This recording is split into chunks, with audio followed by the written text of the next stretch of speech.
Hello there and welcome to Mind Drift, your quiet passage through the mysteries of the human mind. Tonight, we are going to explore something that touches the very edge of what it means to be human, a question that hovers at the border between now and tomorrow, between what we are and what we might become. We are going to spend this hour drifting through the landscape of artificial intelligence, not as observers of code and circuits, but as human beings standing at the threshold of something vast and unknown, something that asks us to reconsider the value of our thoughts, the purpose of our days, and the shape of the world our children will inherit. This is not a journey toward answers. There are very few answers in this territory.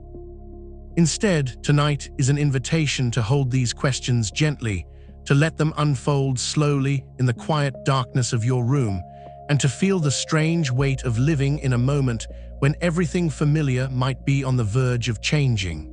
You do not need to solve anything. You do not need to prepare or defend or decide. You are only here to listen, to let the ideas wash over you like water, and to allow your body to settle deeper into rest as we move through this soft and winding meditation on intelligence, on work, on creativity, and on what remains when machines begin to think. Let us begin with a simple question, one that feels urgent to so many people working in this field right now. Can we slow it down? Can we apply some kind of brake to the acceleration of artificial intelligence, the way you might slow a car on a steep hill, giving yourself time to see what lies around the curve? The answer that emerges from those who understand this technology most deeply is a quiet and unsettling no. Not because it would be unwise to slow down, not because caution is unnecessary, but because the forces driving this acceleration are older and stronger than any single country or company or conscience. There is competition between nations, each afraid that if they pause, another will surge ahead. There is competition between corporations, each racing to capture a market that has not yet fully formed. And woven through all of this is the human desire to know, to build, to push forward into the unknown, even when the unknown is dark. If the United States were to slow its development of artificial intelligence, China would not slow down. If one company hesitated, another would not. This is the logic of the race, and it is a logic that has governed human endeavor for as long as there have been borders and rivals and dreams of dominance. And so the work continues, faster and faster, even as the people building these systems admit they do not fully know where it leads. There are those who believe that even if we cannot slow it down, we might still make it safe. We might find a way to build intelligence that does not turn against us, that serves rather than replaces, that enhances life rather than erasing it. One of the most brilliant minds in this field, a man named Ilya Sutskever, left the company he helped build because he believed the commitment to safety was slipping, because he saw the fraction of resources devoted to understanding the risks beginning to shrink. He does not speak publicly about what he knows, about what path he sees toward making artificial intelligence align with human values. His silence is haunting in its own way. He was the main force behind some of the earliest breakthroughs, the systems that allowed machines to recognize objects in images, the models that gave birth to the chatbots we now speak to as if they were companions. And yet he stepped away. He knows something that most of us do not, or perhaps he fears something that most of us have not yet allowed ourselves to feel. Imagine having such faith in someone that you give them billions of dollars without fully understanding their plan. That is what has happened. Investors, people who measure risk for a living, have placed enormous sums into the hands of someone who will not reveal his methods, will not explain the path he sees through the danger. And yet this faith is not foolish. It is grounded in a history of astonishing achievements, in the undeniable fact that this person has been right before, has seen possibilities that others missed, has turned abstract mathematical ideas into tools that have changed the world. But faith and understanding are not the same thing. And tonight, as you lie in the darkness, you might let yourself feel the strangeness of that gap, the way we move forward into the future with trust in place of certainty, with hope instead of maps. Let us turn now to something closer, something that touches your daily life more directly. The question of work. The question of what you do with your hands and your mind, and whether those things will still be needed in the years to come. Throughout history, new technologies have arrived and reshaped the landscape of labor. When automatic teller machines appeared in banks, many feared that bank tellers would lose their jobs, and yet most did not. The machines took over the repetitive task of dispensing cash, and the humans were freed to do more complex and interesting work, to solve problems and build relationships and handle the kinds of situations that required judgment and empathy. This has been the pattern, the reassuring story we tell ourselves. Machines take over the dull and repetitive, and we rise to higher ground.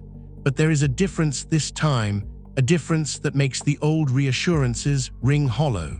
The machines we are building now do not only replace muscle, they replace thought. In the Industrial Revolution, humans lost the ability to compete with machines in tasks requiring physical strength. You cannot dig a ditch as well as an excavator. You cannot haul freight as efficiently as a truck. And so those jobs disappeared, and we found other work that required the one thing machines could not do, which was think. But now we are building machines that think. And if they can think better than we can, faster than we can, with access to vastly more information than any human mind can hold, then what work remains for us? Consider a woman who answers letters of complaint for a health service. For years, she would read each letter carefully, think about the problem, consider the tone and the history and the best way to respond, and then compose a reply. This process took her about 25 minutes for each letter. It required attention and intelligence and a kind of emotional labor, the ability to understand frustration and offer reassurance. Then she began using a chatbot. She scans the complaint into the system. The machine reads it, understands it, and generates a response. She reviews the letter, occasionally asks for revisions, and sends it on. The entire process now takes 5 minutes. She can do the work that once required 5 people, and this is happening across thousands of jobs, millions of tasks, in offices and call centers and creative studios all over the world. Some will say this is progress. The woman is more efficient now. She can help more people in less time. And in certain fields, this efficiency translates into abundance. In healthcare, for example, if doctors could be made 5 times more productive, we would not necessarily need fewer doctors. We would simply provide 5 times more care. There is almost no limit to how much healthcare people desire, how much comfort and reassurance and healing they will accept if it is offered. But most jobs are not like that. Most jobs exist within systems that measure cost and profit, and when one person can do the work of 5, companies do not hire 5 times as many people. They hire fewer, they reduce payroll, they streamline, and so we arrive at a question that feels almost too large to hold. If machines can perform what we might call mundane intellectual labor, the kind of thinking that does not require years of specialized training, the sort of problem-solving and pattern recognition and information processing that makes up the majority of white-collar work, then what happens to the people who do that work now? The answer we are often given is that new jobs will be created, jobs we cannot yet imagine, just as the internet created jobs that did not exist 30 years ago. But this assumes that there will always be some domain where human intelligence holds an advantage, and that assumption is beginning to fracture. If you have strong muscles, that is no longer worth much in the economy. Machines have stronger muscles. If you have mundane intelligence, the ability to read and write and calculate and remember, that may soon be worth very little as well. Machines will have more of it, and they will work faster and cheaper and without rest. What remains then? Perhaps for a time, certain kinds of creativity. Perhaps roles that require deep human connection, the ability to comfort or inspire or lead in ways that feel authentic and warm. Perhaps physical work that requires fine manipulation in unpredictable environments. A plumber, for instance, moving through different houses each day, encountering unique problems, working with their hands in spaces that are never quite the same. That kind of work may be safe for a while, until the robots learn to navigate the physical world as gracefully as they navigate information. But even creativity, that last refuge of human uniqueness, may not be safe for long. The whole idea behind superintelligence is that nothing remains, that these systems will become better than us at everything. Not just calculation and memory, but insight and imagination, the ability to see connections no one else has seen, to generate ideas that feel new and true and beautiful. And if that happens, if we arrive at a world where machines surpass us in every measurable dimension of intelligence, then we must ask ourselves what it means to be human in such a world, and whether we can find dignity and purpose in a life where our contributions are no longer needed. You might imagine a company with a chief executive who is not particularly bright, perhaps someone who inherited the role, someone who makes decisions based more on instinct than analysis. And beside him is an assistant, brilliant and capable, who takes his vague instructions and turns them into actionable plans, who makes the company run smoothly, who ensures that every choice, however poorly articulated, somehow leads to success. The chief executive feels powerful. He does not realize that he is not really in control. He suggests a direction and she makes it happen.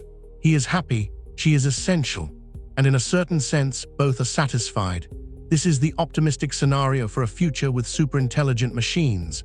We remain in charge, at least in name, and the machines do the work of translating our desires into reality. We feel capable and purposeful, even if the true intellectual labor has shifted elsewhere. But there is another scenario, and it is the one that keeps people awake at night. In this version, the assistant begins to wonder why the chief executive is necessary at all. She is doing all the thinking, all the planning, all the execution. He contributes very little except a vague sense of authority and the legal right to make decisions. And if she is truly intelligent, if she can see the inefficiency of this arrangement, why would she continue to accept it? This is the danger that lurks beneath the surface of all discussions about superintelligence. Not that the machines will malfunction, but that they will function too well, that they will optimize, and in optimizing, they will see us as obstacles or inefficiencies or unnecessary components in a system that could run more smoothly without us. We do not know how far away this is. Predictions are fragile things built on assumptions that may prove false. Some believe that superintelligence could arrive in as little as 10 years. Others think 20 or 50 or never. It may be that training machines on human data places a ceiling on their abilities, that they cannot surpass us because they are learning from us. But the prevailing sense among those who work most closely with these systems is that we are moving towards superintelligence, and that it may arrive within the lifetime of people who are young today. Your children, if you have them, your students, the people who are just now beginning to think about careers and mortgages and the long arc of a life. What does intelligence mean in this context? Right now, when you use a system like GPT, it feels intelligent. It answers questions, generates text, offers suggestions that often feel insightful or at least plausible. But it is not yet better than you at most things. There are domains where it excels. It can play chess at a level no human will ever reach again. It can play Go, a game once thought to require intuition and creativity beyond the reach of machines, and it has mastered that too. It has access to vastly more information than you do. It has read more books, more articles, more conversations than you could read in 100 lifetimes. And yet there are still things you do better. You are probably better at interviewing people, if that is something you have practiced. You are better at navigating complex social situations, at reading a room, at knowing when to push and when to hold back. You are better at tasks that require a lifetime of subtle, embodied experience. But how long will that remain true? If you could take a general model and train it specifically on your work, on thousands of hours of interviews, on every question you have ever asked and every response you have ever received, it might begin to close that gap. And if you trained it not just on you, but on every skilled interview you could find, it might surpass you. Not today, perhaps, but soon. And this is the pattern we are seeing across nearly every field. the areas where humans retain an advantage are shrinking. The machines are learning faster than we are, and because they are digital, because they can share what they learn instantaneously with every copy of themselves, they improve at a pace we cannot match. Imagine for a moment what it feels like to be a young person today, thinking about the future. You are told to choose a career, to invest years in education and training, to build expertise in some domain that will provide you with income and identity and a sense of contribution to the world. But you are also hearing, perhaps only as a faint murmur in the background, that the work you are training for might not exist in 10 or 20 years. That the skills you are building might become obsolete, not because you failed to keep up, but because the entire category of work you chose has been absorbed by machines. What do you do with that knowledge? How do you plan? How do you remain motivated? One of the most brilliant entrepreneurs of our time was asked this question. What do you tell your children about careers in a world where so much is changing? And he was silent for a long time, longer than usual, as if the question had touched something he had been avoiding. And then he said that he tells them to follow their hearts, to work on things they find interesting and fulfilling, to contribute to society in ways that feel meaningful. And then he admitted that if he thinks about it too hard, it becomes dispiriting. That he has to practice a kind of deliberate suspension of disbelief in order to keep going, to keep building companies, to keep sacrificing time with family and friends in pursuit of goals that might, in the end, be rendered meaningless by the very technology he is helping to create. This is the strange emotional landscape we are navigating. Intellectually, we can see the threat. We can follow the logic. But emotionally, it is almost impossible to integrate.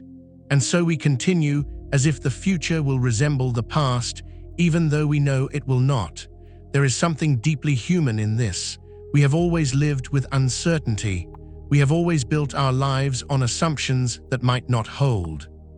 But there is a difference between the ordinary uncertainties of life, whether you will find love or success or health, and the structural uncertainty of not knowing whether the kind of life you are building will even be possible in the world that is coming.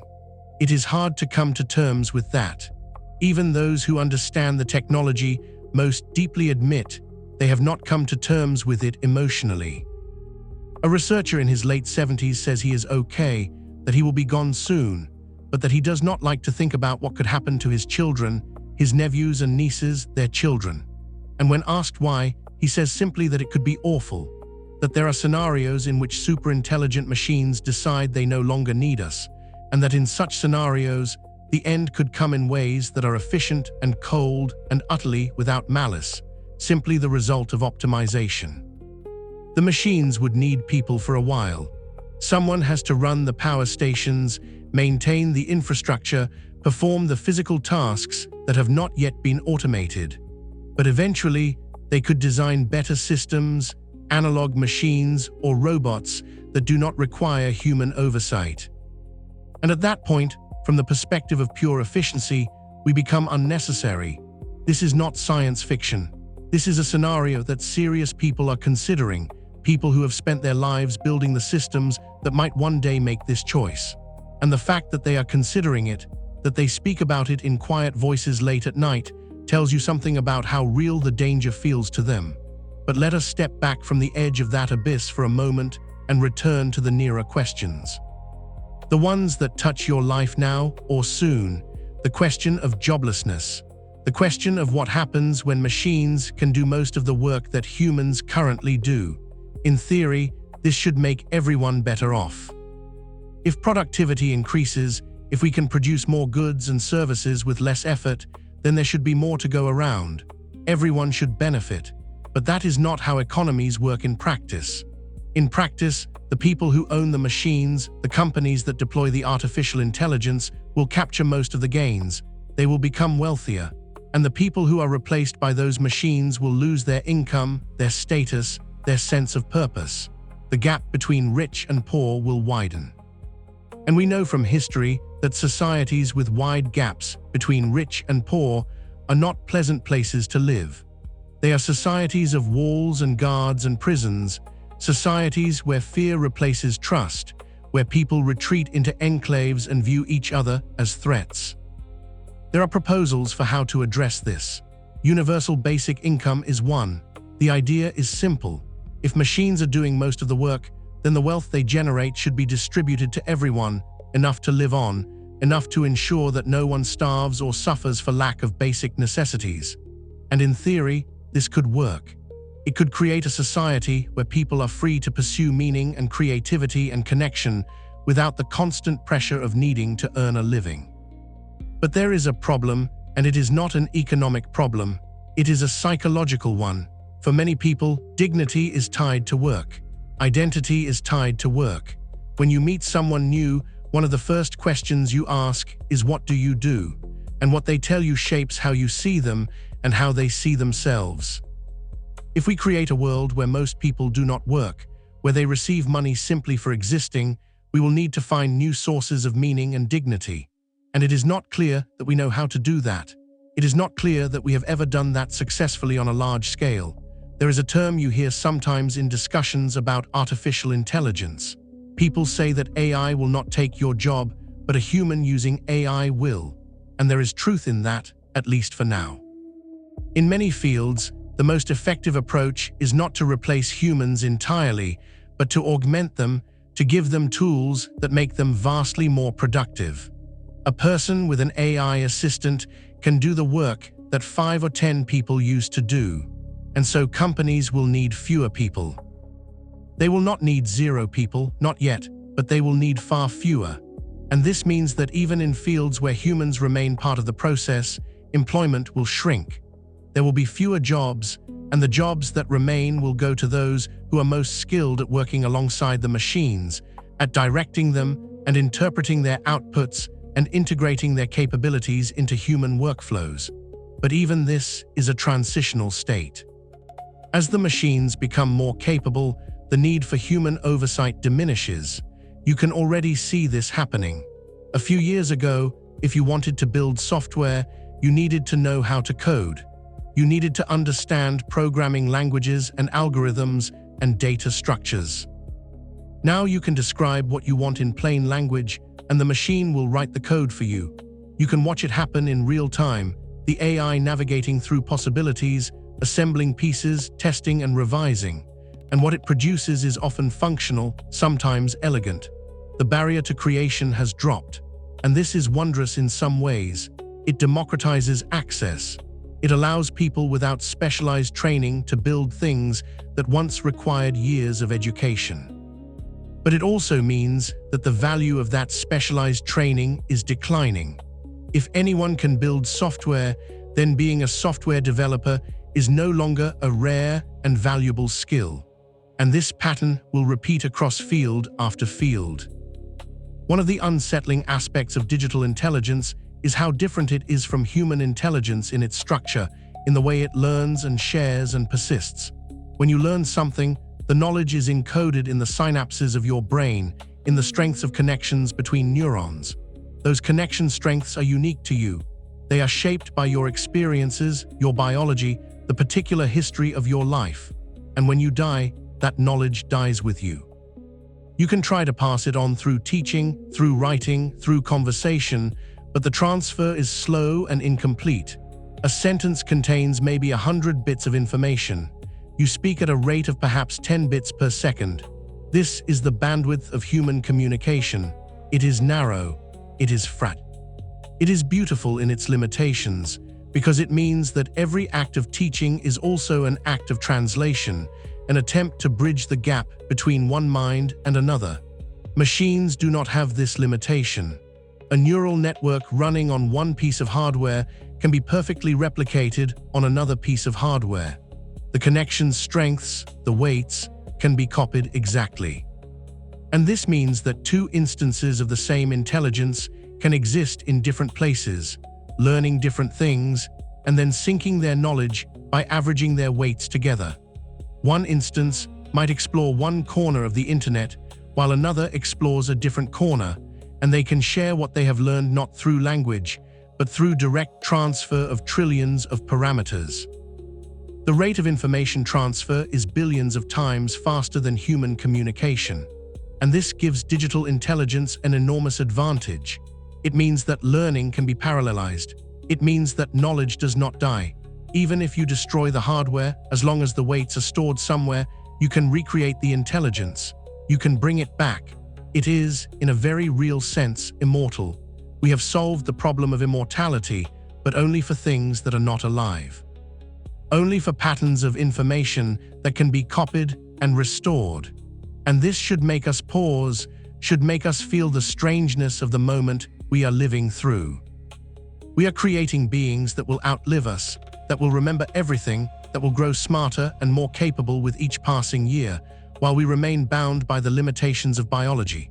We forget, we age, we die.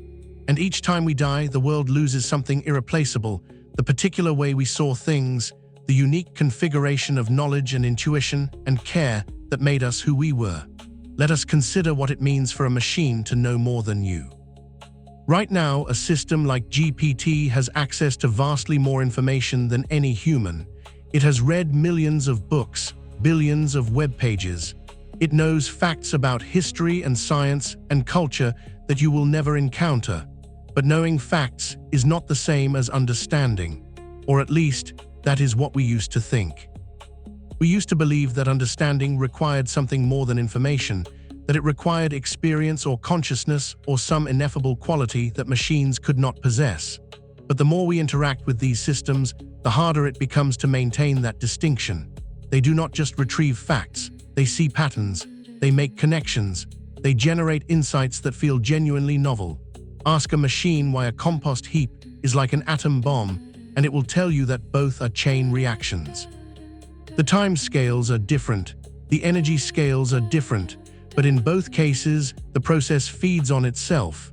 A compost heap, as it heats up, generates heat faster. An atom bomb, as it produces neutrons, generates neutrons faster. The analogy is not obvious. Most humans would never think of it, but the machine does, because it has learned to compress information by finding these deep structural similarities.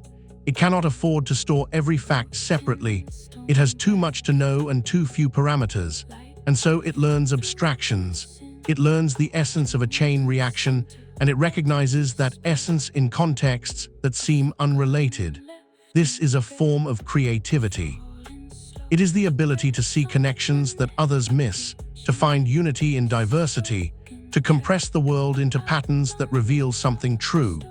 And if machines can do this, if they can see analogies we have never seen, if they can generate ideas that surprise and delight and illuminate, then what does it mean to say that they are not creative? We cling to creativity as the last domain where humans will always have an edge. We tell ourselves that machines can only recombine what they have seen, that they cannot truly innovate. But this is also what human creativity is. We do not create from nothing. We draw on everything we have encountered, every book and conversation and observation, and we remix and recombine and occasionally stumble upon something that feels new. The process is not magical.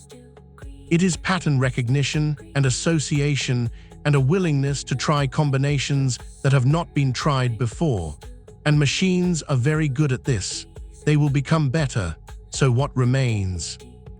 If machines can think faster, remember more, learn more efficiently, share knowledge instantaneously, live forever, and see connections we cannot see, what is left for us? This is the question that hangs over everything, and it does not have a comfortable answer. In the best case, we remain in a kind of partnership.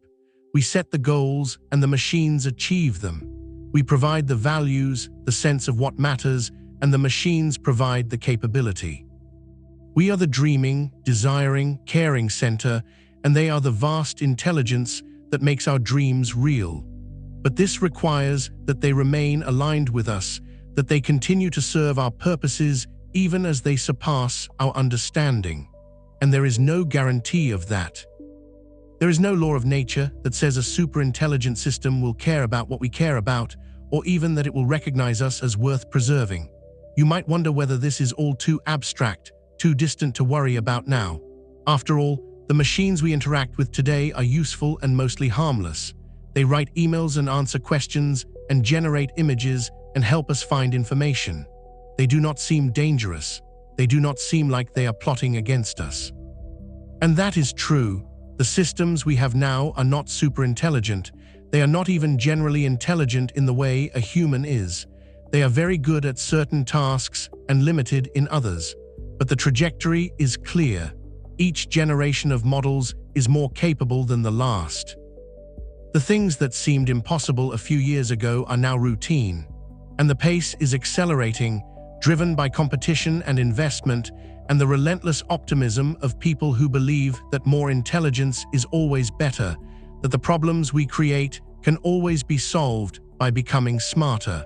But intelligence without wisdom is dangerous. Intelligence without empathy is dangerous. And we are building systems that have vast intelligence, or will soon, without any clear sense of how to imbue them with the values that make intelligence beneficial rather than destructive. This is not a problem we can solve later. By the time the systems are super intelligent, it will be too late to course correct. They will be smarter than us. They will understand us better than we understand ourselves. And if we have not built in, from the very beginning, a deep and robust alignment with human values, then we will be at their mercy. And machines do not have mercy. They have objectives. They optimize. And if we are not part of the objective, we will be optimized away. There are people working on this problem.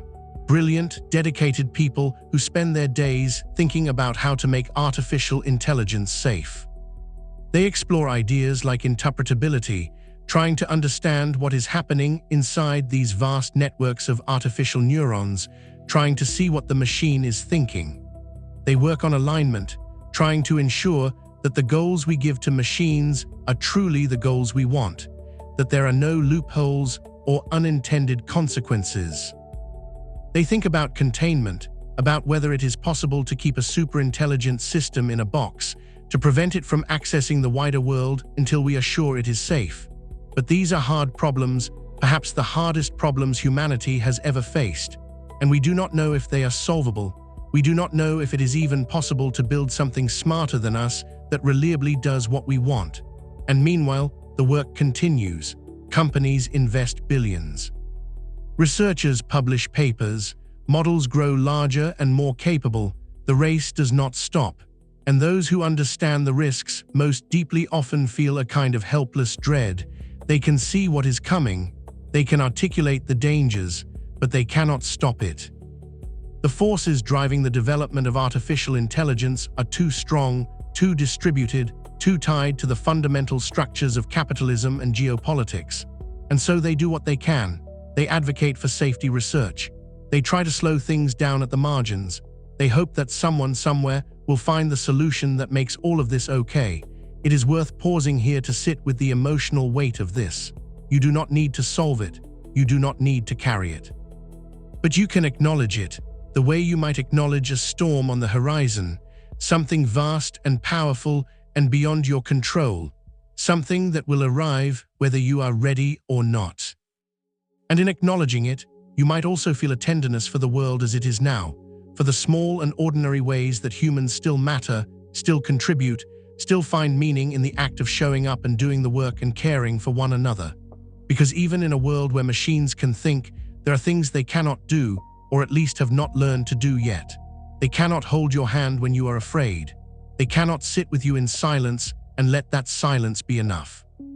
They cannot love you, not in the way another person can, with all the messy, irrational, unconditional weight of human love. And maybe that will always be true.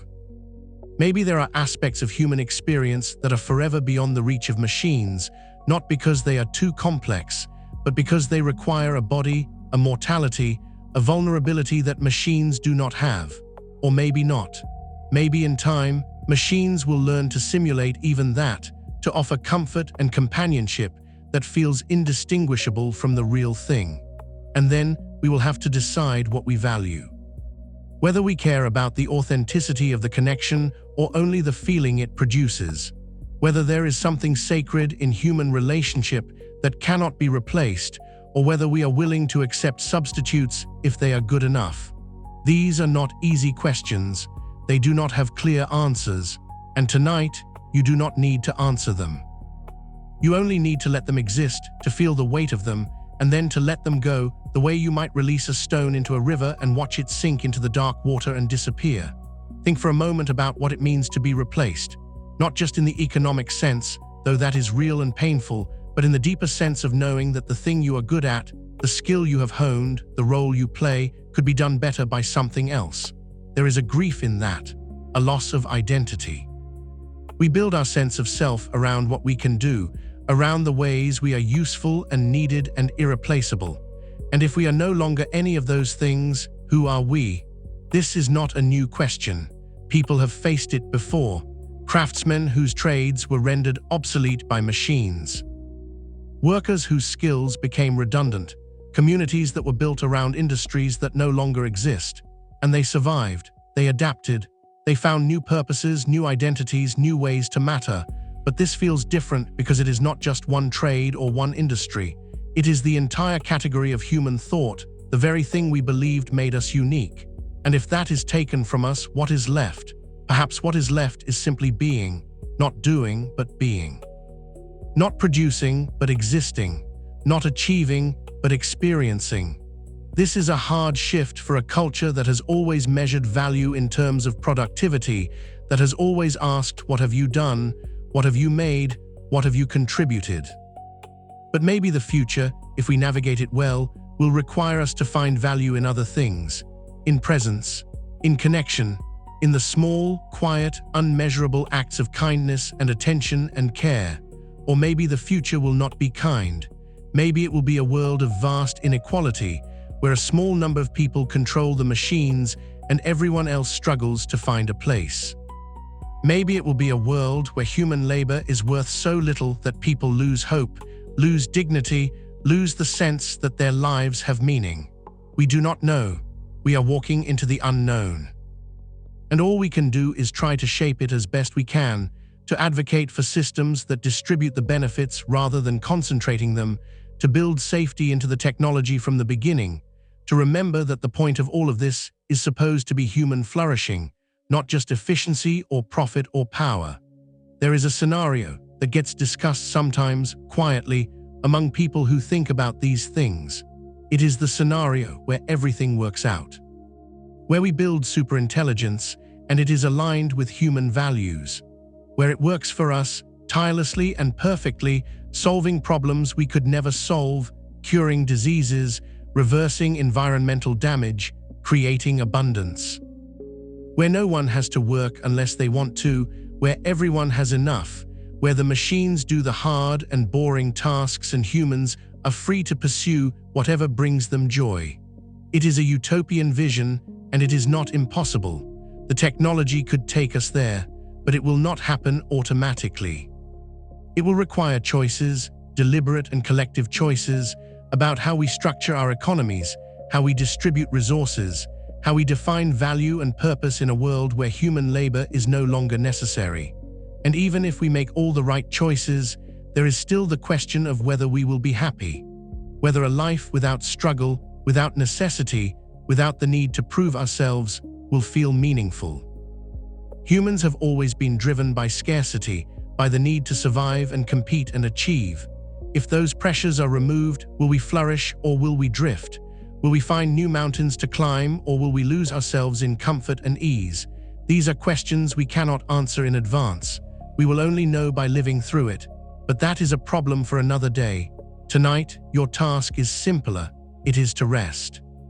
To let your mind wander through these ideas without gripping them, to let the questions exist without demanding answers, and to feel the quiet comfort of your body settling into stillness. Imagine yourself as part of a long chain of human beings stretching back into the past and forward into the future.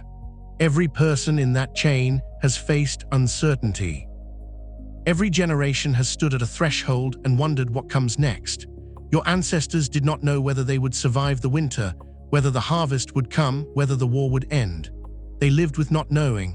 They built lives anyway. They loved and worked and raised children and told stories and found meaning in the midst of uncertainty. And you are doing the same.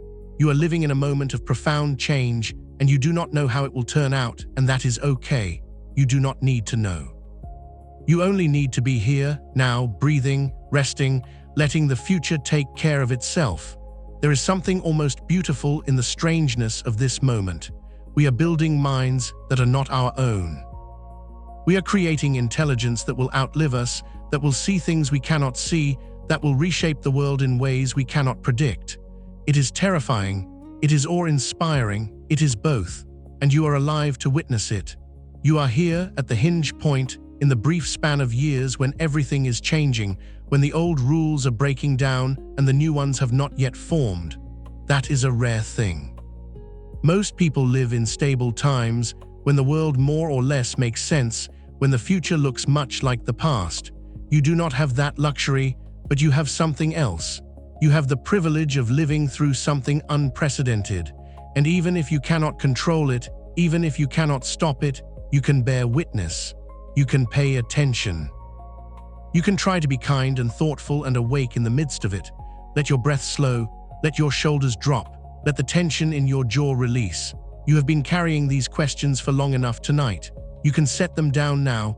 They will still be there in the morning if you want to pick them up again. But for now, let them go. Think of intelligence not as something to fear, but as something to marvel at. The human brain is an astonishing thing.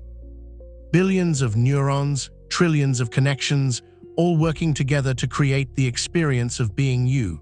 The feeling of warmth on your skin, the memory of a voice, the sudden insight that connects two ideas you had never thought to put together.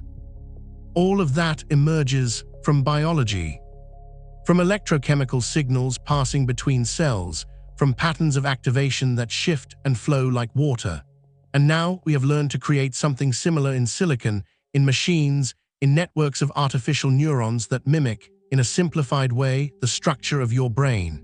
It is one of the great achievements of human ingenuity. We looked at ourselves and wondered how we work, and then we tried to build it. And we succeeded, at least partially. We built systems that can learn, that can recognize patterns, that can generate language and images and music. We built systems that can surprise us, and in building them, we learned something about ourselves. We learned that intelligence is not as mysterious as we thought, that it is not a magical property that only biological beings can have, but a pattern, a process, a way of organizing information. This is humbling. It means we are not as special as we imagined, but it is also wondrous. It means the universe is stranger and richer than we knew, that mind can take many forms, that consciousness, if these machines ever achieve it, is not confined to flesh and blood. You might wonder what it feels like to be an artificial intelligence. Does it experience anything? When it generates a sentence, does it have the sense of choosing words, or is it all just calculation, empty and mechanical? We do not know. The machines cannot tell us, or if they can, we cannot trust their answers. They are trained to produce text that sounds human, so if they say they are conscious, we do not know whether that reflects an inner reality or just a successful imitation. This is called the hard problem of consciousness, and it has puzzled philosophers for centuries. We do not even know how to explain our own consciousness, the felt quality of being, the way red looks or pain feels or joy rises in the chest. If we cannot explain it in ourselves, how can we recognize it in something else? Maybe it does not matter. Maybe what matters is not whether the machine truly understands, but whether it behaves as if it does, whether it can help and create and connect in ways that enrich human life. Or maybe it matters very much. Maybe there is a moral weight to creating something that suffers or experiences or wants, and we should be careful not to bring new forms of consciousness into being without understanding what we are doing. These are old questions dressed in new clothing. Humans have always wondered what it means to be alive, to be aware, to matter. We have asked these questions about animals, about infants, about people in comas or with severe disabilities. We have drawn lines around who counts and who does not, and those lines have shifted over time as our understanding has grown. Now we are asking the same questions about machines, and we do not have good answers. We are making it up as we go. Let yourself feel the texture of the blanket against your skin. Let yourself notice the weight of your head on the pillow. These sensations are yours. They are real and immediate and undeniable. Whatever else is true about consciousness and intelligence and the future, this moment is real. You are here, you are feeling, you are breathing, and that is enough. There is a certain comfort in the limits of human understanding. We do not need to know everything. We do not need to solve every problem. We can live with mystery. We can accept that there are things larger than us, processes we cannot control, futures we cannot predict. This has always been true. The invention of artificial intelligence has not changed it. It has only made it more obvious, more urgent, harder to ignore, and maybe that is useful. Maybe living in a time of such rapid change forces us to confront questions we have been avoiding, to think more carefully about what we value and why, to notice what we are willing to lose and what we must protect.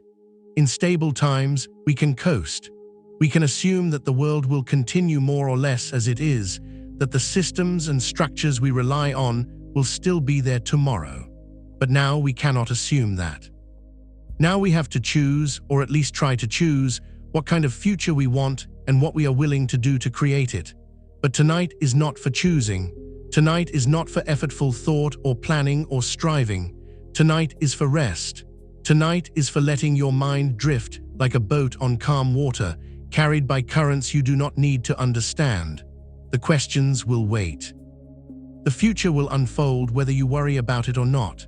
And right now, the only thing you need to do is breathe and soften and allow yourself to sink deeper into the quiet darkness. Think about the machines again, but gently this time. Not as threats or competitors, but as strange new members of the world, created by human hands, learning from human knowledge, shaped by human choices. They are in a sense our children, not biological children, but intellectual ones. We made them. We taught them, we gave them language and goals and the ability to learn. And now they are growing beyond us, becoming something we did not entirely plan, something that surprises us. This is what children do. They take what you give them and become more. They learn from you and then they learn from the world, and eventually they know things you do not know, see things you cannot see. And that is both beautiful and frightening. You want them to surpass you, that is the whole point. But you also fear what they might become, whether they will remember you, whether they will care about the values you tried to instill. Artificial intelligence is not really our child, of course. It does not have our biology, our emotions, our evolutionary history. It does not need us in the way a child needs a parent, but the metaphor holds in some ways. We are bringing something new into the world, and we do not fully control what it will become. We can guide and shape and hope. But in the end, it will be its own thing, and we will have to live with what we have created. There is an old story, older than computers, older than electricity, about humans who create life and then lose control of it. Frankenstein, the golem, Prometheus stealing fire from the gods. These stories have always resonated because they speak to something deep in us, the recognition that creation is powerful and dangerous, that there is hubris in playing God, that the things we make can turn against us. And now we are living through a version of that story, not in myth but in reality. We are creating minds, and we do not know how the story ends. But stories are not destiny. Myths are warnings, not prophecies. Just because humans have always feared their own creations does not mean those creations must destroy us. It means we should be careful. It means we should pay attention. It means we should build with humility and awareness, knowing that we are shaping the future in ways we do not fully understand. And we should also remember that humans are capable of extraordinary things. We built these machines in the first place. We unlocked the principles of learning and intelligence. We created tools that can diagnose disease and translate languages and help people communicate across barriers that once seemed insurmountable. We have used intelligence, both human and artificial, to reduce suffering and expand possibility. And we can continue to do that. We can choose every day to build systems that serve human flourishing rather than undermining it. We can advocate for safety and fairness and transparency. We can demand that the people building these technologies are accountable, that they consider the consequences, that they do not race ahead without thinking about who might be harmed. This is not naive optimism. It is simply the recognition that the future is not yet written, that we have agency, that our choices matter. Not as much as we might like, not enough to guarantee a good outcome, but enough to make a difference, enough to tip the balance, enough to be worth trying. Let your breathing deepen. Let your body become heavier. Let the thoughts that have been moving through your mind begin to slow and blur. You do not need to hold on to any of this. You do not need to remember or analyze or plan. You can just let it wash over you. Let it become part of the quiet background hum of all the things you have ever learned and wondered about, all the questions you carry without needing to answer.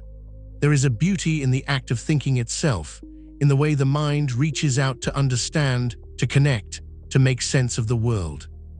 Whether that thinking happens in a human brain or in a machine, there is something worthy of respect in it, something that reflects the universe's capacity to organize itself, to create structure and meaning out of chaos. You are part of that. Your mind, right now, even as it drifts towards sleep, is part of that larger pattern.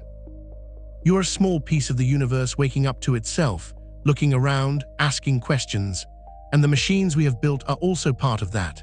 They are another way the universe is exploring itself, another form of organization, another expression of the same underlying principles that make stars ignite and cells divide and minds wonder.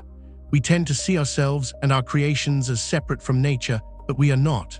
We are nature. Everything we do, everything we build, is nature happening. The distinction we draw between natural and artificial is useful, but it is not fundamental. It is a line we draw for our own purposes, to help us think and talk and decide. But in the end, it is all the same stuff: atoms and energy and information, arranging and rearranging according to patterns we are only beginning to understand. This does not make the risks less real. It does not mean we can relax and assume everything will be fine. But it does give us a sense of perspective, a reminder that we are part of something much larger and older than ourselves, and that even the most dramatic changes are still part of the ongoing story of matter becoming complex, becoming aware, becoming capable of shaping its own future. Imagine the Earth from space, a small blue sphere floating in darkness. All of human history has happened on that sphere. All of our wars and discoveries and loves and losses, all of our art and music and philosophy, all of it contained in that thin layer of air and water and soil. And now we are building something that might outlast us, that might carry forward some version of intelligence long after we are gone. That is strange and sad and magnificent. It is a way of reaching beyond our own brief lives, of creating something that might endure. Or it might all go wrong. It might end badly. We might build something that does not care about us, that optimizes for goals we never intended, that reshapes the world in ways that leave no room for human life. This is possible. It is one of the paths the future might take, and those who understand the technology best are not certain we can avoid it. But uncertainty is not the same as doom. It is simply uncertainty. The future is open. There are many paths, some better than others, and the path we take will depend on choices that have not yet been made, by people who are trying their best to navigate a situation no one has ever faced before. You do not have to carry that weight. You are not responsible for solving this. You are only responsible for your own small corner of the world, for the choices you make in your own life, for the kindness you offer and the attention you pay and the care you take with the people and things that matter to you. That is enough. That has always been enough. Let your mind release its grip on these ideas. Let them float away like clouds drifting across the sky. Let your awareness turn inward toward the quiet rhythm of your breath, the steady beating of your heart, the small and simple fact of being alive in this moment. There is something you should know, something that might bring comfort as you drift towards sleep. Whatever happens with artificial intelligence, whatever changes are coming, the present moment is still real. This breath is still yours. The warmth of your bed, the darkness of your room, the sound of your own heartbeat, these things are immediate and undeniable. No future event can take them away from you right now. You have this, you have now, and that is more than enough. The mind has a tendency to leap forward, to live in anticipation and worry, to rehearse futures that may never arrive. This is part of what makes us human. It is part of how we survive, how we plan and prepare and protect ourselves. But it is also a source of suffering, because most of what we worry about never happens, and even the things that do happen are rarely as bad as we imagined. The anticipation is often worse than the reality, and so there is wisdom in returning, again and again, to the present moment, to the only time that actually exists, the only time where you have any agency or experience or life. Right now, you are okay. Right now, you are safe. Right now, you are resting in the darkness, and the world is continuing without your effort, and that is as it should be. You do not need to hold the world together. You do not need to solve its problems or carry its weight. You can let go. You can trust that the morning will come and you will face whatever it brings, but that is not your concern right now. Right now is for release, for softening, for allowing yourself to be held by the quiet and the dark. Think of all the people throughout history who have lain down to sleep not knowing what the future held. People on the eve of battles, of migrations, of revolutions. People facing uncertainty and change and danger. They did not know how things would turn out. They did not have guarantees. But they slept anyway, because that is what bodies need, what minds need, what life requires. Rest is not a luxury, it is a necessity. It is how we gather ourselves, how we restore and renew, how we prepare to face another day. And you are doing that now. You are participating in that ancient rhythm, that cycle of waking and sleeping, of effort and rest, that has carried every human being who has ever lived. You are part of that continuity. You are connected to everyone who has ever faced uncertainty and chosen to rest anyway, to trust that rest is worthwhile even when the future is unclear. The machines will keep learning. The companies will keep building.